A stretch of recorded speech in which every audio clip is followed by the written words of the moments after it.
Hello everyone, যারা আমাকে চেনো না তাদেরকে জানাই আমি পমিলি। আমার এই ছোট্ট ব্লগটায় অনেক অনেক স্বাগত জানাই সকলকে। সকালবেলা উঠেই চাটা বানিয়েই আমি টিফিনের তোড়ঝোড়ে লেগে গেছি। এখানে রুটি বানাচ্ছি, এখানে একটা মিক্স তরকারি করেছি, সাথে ডিমটাও অ্যাড করেছি। এখানে ছেলেকে টিফিন দিয়ে স্কুলে বিদায় দিয়েছি, হাজব্যান্ডও খেয়ে দিয়ে বিদায় নিল। আর তারপরে আমি গান চালিয়ে আমার নিত্যদিনের কাজ শুরুও করেছি।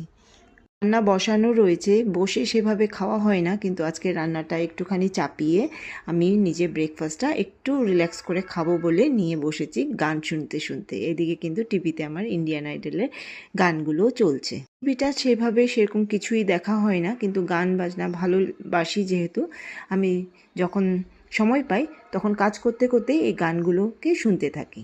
এদিকে রান্না করতে করতে চাল এনেছিল, চালগুলোকেও কন্টেনারে ভরে ফেললাম।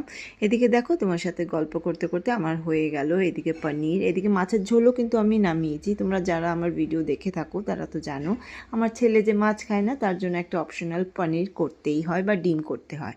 তো সাথে সিমবটি করেছি। আর এদিকে আমার ব্রেকফাস্টের সাথে আমি নিয়েছি কি বলো তো, ঝোলা গুড়। এটা আমার খুব ফেভারিট। এইভাবেই শুরু করলাম আমার সকালবেলাটা। আজকের ব্লগটা আমি এখানেই শেষ করছি। আবার দেখা হবে নেক্সট ব্লগে। ততক্ষণের জন্য আসি। সবাই ভালো থেকো, সুস্থ থেকো। আবার দেখা হচ্ছে। টাটা।